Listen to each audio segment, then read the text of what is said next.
Good morning, and thank you all so much for being here. Sorry to keep you waiting. Had to give me a little tea, get my voice a little bit better for you all this morning. This is my weekly briefing. As you know, I start off with giving you some preliminary points, particularly around public safety is where I love to start. And so as of today, I'm looking at preliminary data, always from the New Orleans Police Department, the week of June 25th through July 1st. The city's violent crime rates were the lowest in weeks, with 37 total crimes against persons compared to last week's 52. Comparing this past week, again, to the previous week of June 18th through the 24th, the city had fewer armed robberies, auto thefts, as well as carjackings. As we all know, again, crime tends to spike during the summer months. This is something that is repeated really across the country. However, I have to say, due to the very strategic and targeted work of the New Orleans Police Department, our officers that continue to show up on our behalf, and our entire public safety team for that matter, and my administration just being, again, intentionally about programs for workforce development, youth and families. We're just seeing that things are moving steadily in the right direction. Again, total crimes against persons are down 29%, murders are down 50%, armed robberies down 31%, carjackings 48% down. Year-to-date stats, again using preliminary data from the New Orleans Police Department, July 1st, comparing 2023 to 2022, just again continues to show us steady progress. Total crimes against persons are down 17%, murders are down 19%, armed robbery is down 22%, non-fatal incidents are down 13%, non-fatal shooting victims are down 16%, carjackings looking there, down 43%. As I always say, although we are demonstrating and we can see that we're moving in the right direction relative to violent crime and the stats that I had just given, it doesn't mean that we have not experienced violence incidents in our city. Okay? But we are responding actively, engaging, and the New Orleans Police Department, the men and women, are really doing the work, and it's showing. I wanted to give you a brief update relative to the national search around our superintendent. So you all know that the International Association of Chiefs of Police, that's who we've engaged to lead this search. The next steps as it relates to 33 applicants have been responded, I would say, to what we put out, wanting to lead the City of New Orleans Police Department. And so I'm pleased, I would have to say, by the number. Initially going into that last week, that Friday stretch, we were at 27, but ending, the culmination is 33 applicants. And they're ready, again, to begin the next steps. Interviews have already started, and again, we'll keep you informed as the process moves forward. My CAO, Gilbert Montano, is my direct point of contact with IACP relative to this executive search. And again, I just want to thank the team with IACP just for continuing to lend a helping hand towards solidifying the best superintendent to lead the New Orleans Police Department. Heat resources, I wanted to touch on that. Going into the holiday weekend, you know that we experienced unprecedented heat in the city of New Orleans. The National Weather Service issued excessive heat warning in New Orleans from Tuesday the 27th through Tuesday, July 4th. Now, according to the National Weather Service, we surpassed the record for the most number of excessive heat warnings in New Orleans in a year on June 29th. So again, this is something that we have not experienced before, and I do not believe that it will let up. It's something that we'll continue to follow and monitor. There have been only 5 excessive heat warnings issued all of 2022, whereas as of Thursday, the 29th, marked the 7th warning. It's worth repeating because we are absolutely on the front lines of climate change, and the climate has changed. New Orleans, again, continues to demonstrate we're bearing the brunt of it, and it requires us to put resources, activate them to meet our people where they are. And this is exactly what our team did. Over 1,000 bottles of waters were delivered directly to the hands of our unhoused residents, so our most vulnerable people.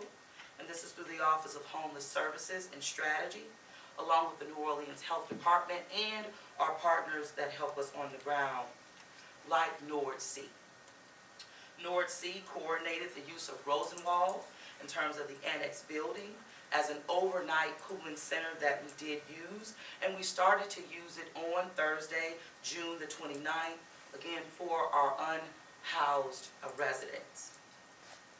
Our Office of Homeless Services and Strategy monitored the overnight cooling center nightly, monitor that capacity, and of course the coordinated efforts with our partners, Unity, Travelers Aid, the Mission, and many others. Grace and the Green Light, many others.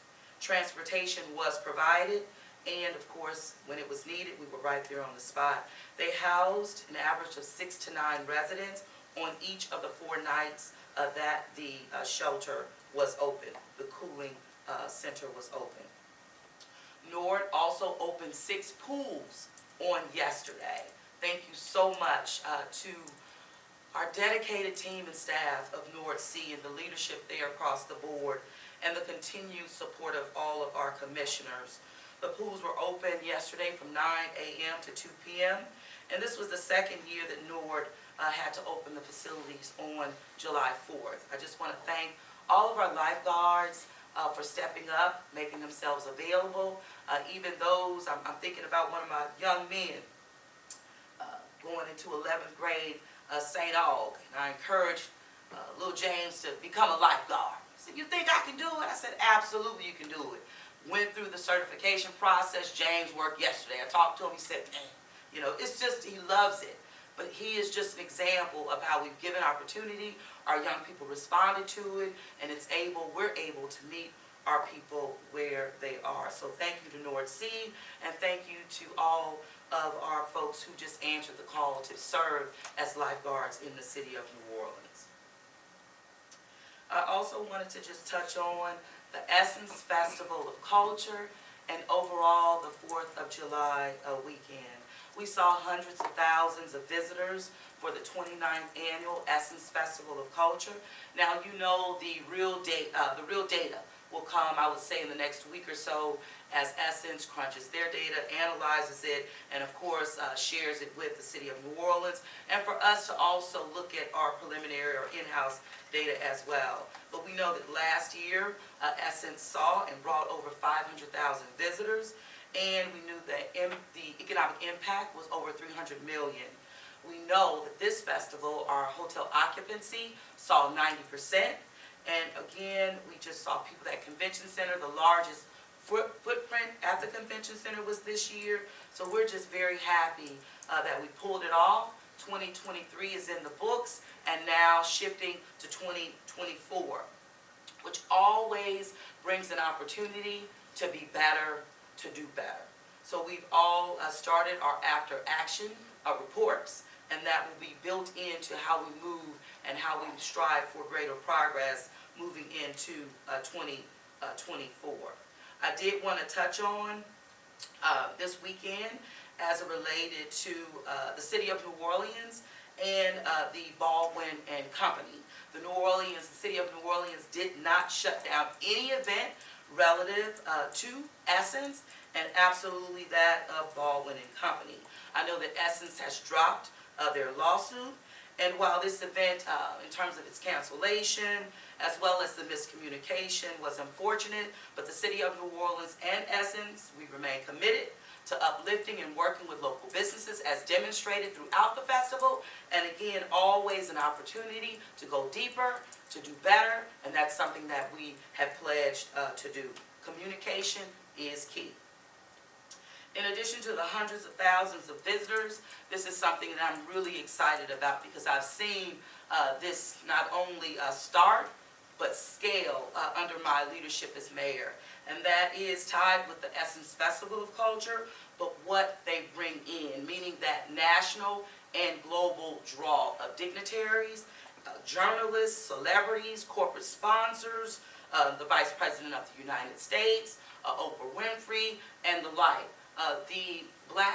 The global economic forums are something that have pulled, they've taken off, and I believe that they're only going to be strengthened as we move forward. It really reminds me of the Aspen Institute's The Aspen Ideas Festival. I see this materializing within the Essence Festival of Culture right here in our city. Essence is important to the city of New Orleans, and not only economically, but culturally. And this is something that we will continue to nurture. Before I turn it over for Q&A, I did want to mention that as of Thursday, June the 29th, I'm so excited about this because this was, again, like a promise made, promise kept, we're delivering as it relates to Lincoln Beach. So on the 29th, the city of New Orleans did release officially our RFQ for the development of Lincoln Beach. Now this is for a Lincoln Beach redevelopment master plan. So not looking at a piecemeal approach, but one that will be catalytic, not just to that overall area, of course to New Orleans East, but the city of New Orleans. The solicitation, it can be found at NOLA.gov/Lincoln Beach.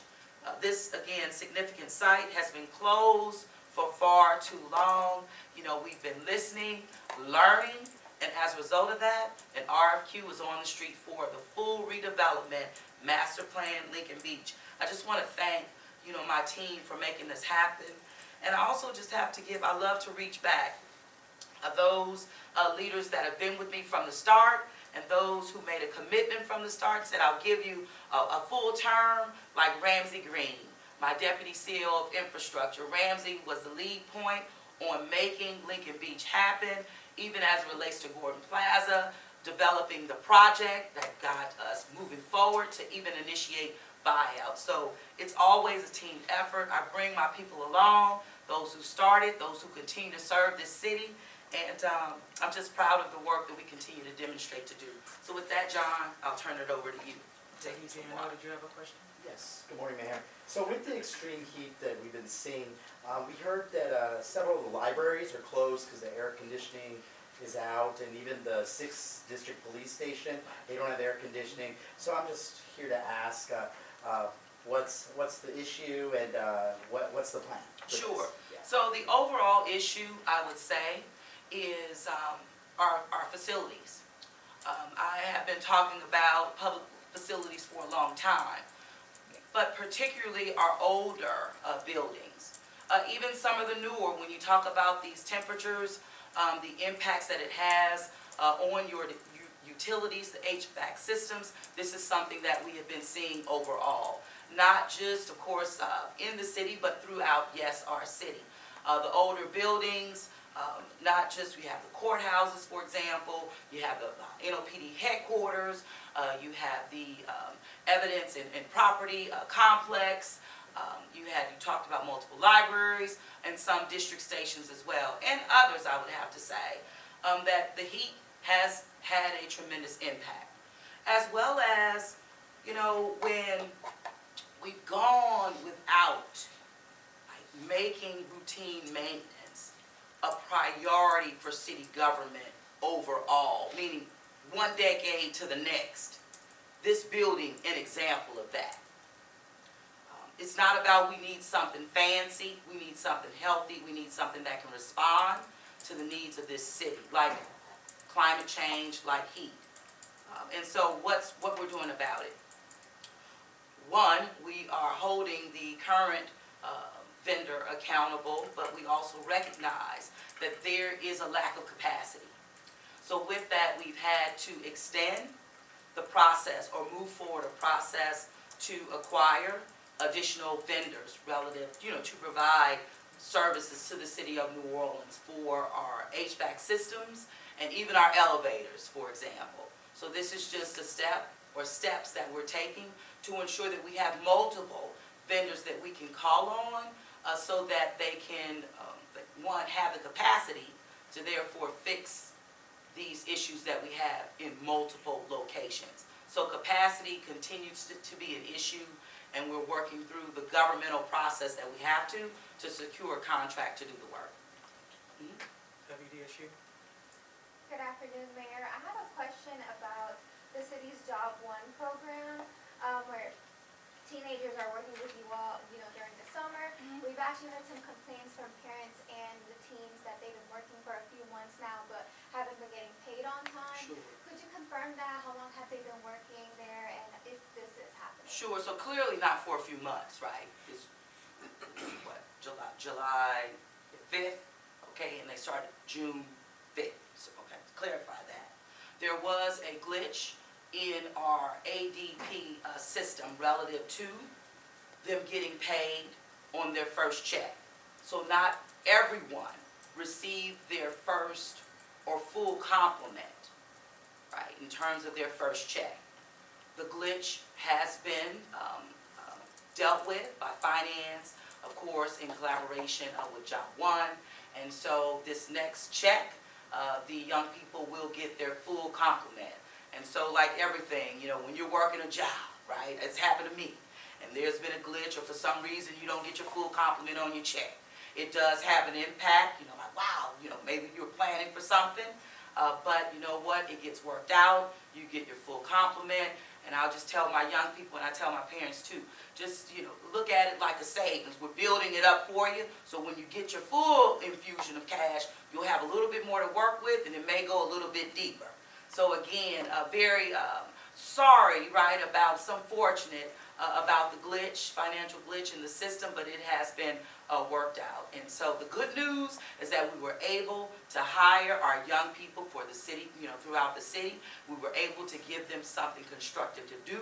We were able to align their passions, their skill sets with real life work experience. And this is something that they will never forget. And let me tell you, when I talk to the young people, they're loving the experiences that they're receiving. And it seems to even outweigh, right now, the full complement of pay. But we all know, honest day's work deserves an honest day's pay. And that's what we will deliver for our young people. WWL? Good morning, Mayor. In regards to the air conditioning and some of those issues, you mentioned the evidence room. We have heard that some of that evidence is being moved. Can you speak to some of those concerns that poses and kind of what is a plan to get all this fixed? Sure, the plan is what I indicated earlier, right? Building capacity. So you have to build capacity so that we have enough vendors to manage the capacity and issues that we're having with multiple facilities throughout the city of New Orleans. And so that is what we're doing. As it relates to the evidence room, they are beginning to move evidence. This is something that we have started actually to initiate that particular facility lost some heat over a month ago. It was repaired, only to break down again. So I'm just giving you that background because context, it really does matter. After we repaired it the first time, that made us believe we had a little bit more time. Okay, but that was the beginning of the movement and planning to move because you have to plan. You can't just do it. To your point, we have to be very almost surgical, I would say, in our approach relative to our evidence. And that's something that is a top priority, and it's something that has been taken very seriously. But the planning stages of the move began, again, prior to, like right around that first collapse of the HVAC system. We repaired it only for it to collapse again. Well, then that accelerated our move. So far, so good. The good news is that we have a 21st century, facility, although the previous build out or design was inadequate relative to the space and the logistics and the layout of the DNA lab, for example. Those are things that we're having to build out now. And timing is everything as well, but we have our Dr. Kelly in place. So when you have the proper leadership in place that can advise, so expert experience and expertise is being offered as it relates to the redesign to ensure that we do have a 21st century crime lab. And I would say one that's cutting edge, and few cities in the country have what we have in the city of New Orleans. So we're taking it very seriously. In the city council budget meeting last week, when they were talking about kind of what was the plan to fix this and purchasing new HVAC systems and stuff, we heard that in the plan to get temporary air conditioning, the city's credit was blocked because of some unpaid bills from some other departments. Can you speak to that? Are there any issues with getting that fixed in regards to the city not paying its bills on time with vendors? Sure. So relative to one of the vendors in particular, those matters have been worked out. There were some various, several departments relative to invoices, right, that were not paid timely. Getting to the bottom of that has been front and center, our CFO, but that has not caused a major glitch or delay in the process that we have to go through to secure adequate contractual services to render service to fix all of these facilities in the city. So this isn't just one fix, it's multiple, and it just requires us to ramp up. Deputy Issue and Fox 8. Good morning, Madam Mayor. Good morning. So tomorrow, the OPCA board is going to be meeting to discuss their internal findings on Tyrell Morris's allegations that are against him.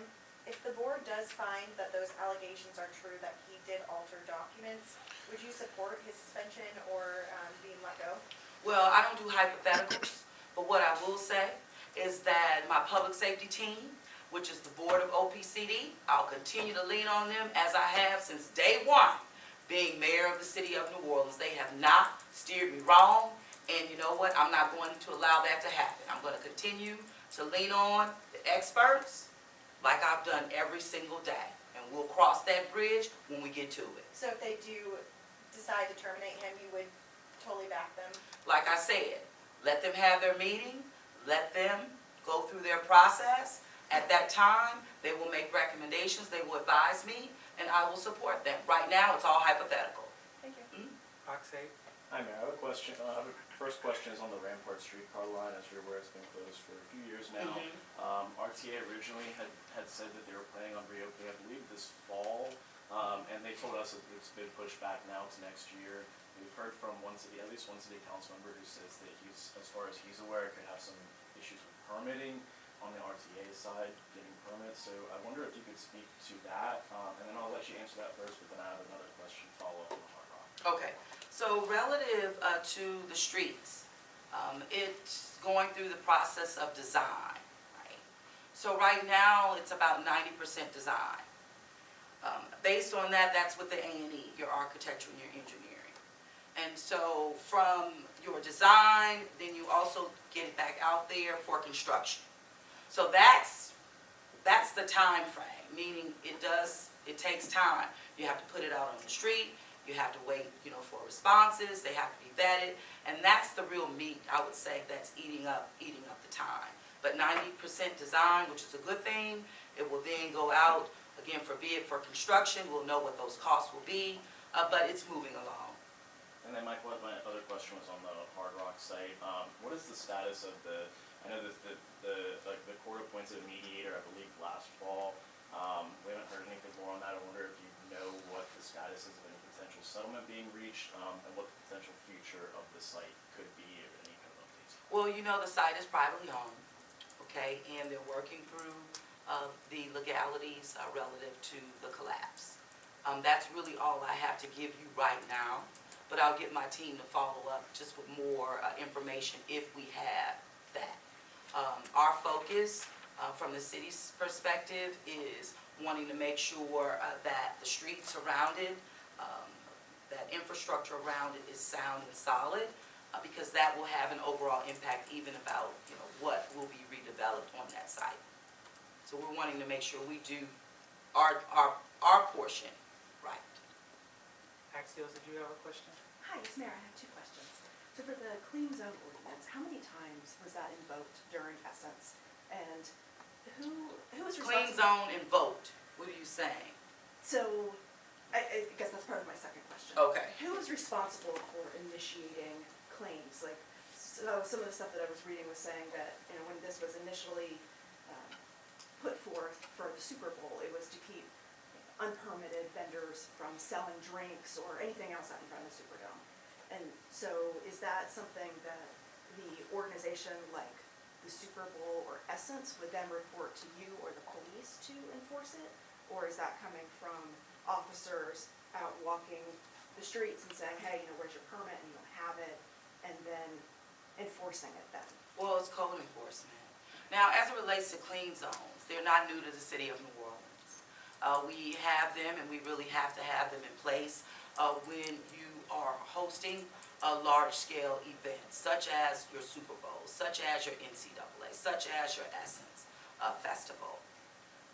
And the clean zone is something that's negotiated by the, what do you call them? The guest, I would say, or the company, or the organization, agency that you are doing business with in terms of the footprint. Because again, it determines where the events are happening around that particular footprint. And not all of them are the same, but in New Orleans, kind of similar because of how, you know, we're downtown, we're centric in terms of our CBD and the like. So once it's negotiated, then it goes through a process of being passed formally or officially by the New Orleans City Council. Then that is pretty much implemented in terms of the accountability measures relative to the clean zone. The city of New Orleans administers that, and through many different offices relative to enforcement. You have revenue, you have code, safety and permits and the like. So like code enforcement would be out. So like I was walking around Essence and. You have many people in revenue, it's just multiple. It's an enforcement team that spans multiple departments within city government. So were there any other enforcements outside of Baldwin? No. No issues at all. And we really don't have many issues relative to that, but it's very important that your partner organization, like your Super Bowl, for example, we're preparing for Super Bowl 2025 right now. And they need to understand that even right now, the city of New Orleans takes our clean zone very seriously. That we will not allow certain measures to occur outside of that clean zone. That sends the right message to our partners, and hopefully that will encourage them to continue to come to the city of New Orleans. Mayor, I have one question, well, actually two on NOPD. So data from the city council analyst shows that June was the lowest average response time since October of 2021. Also shows more calls are being handled by alternative police response by that unit. So how much of that improvement in response times would you attribute to the increasing civil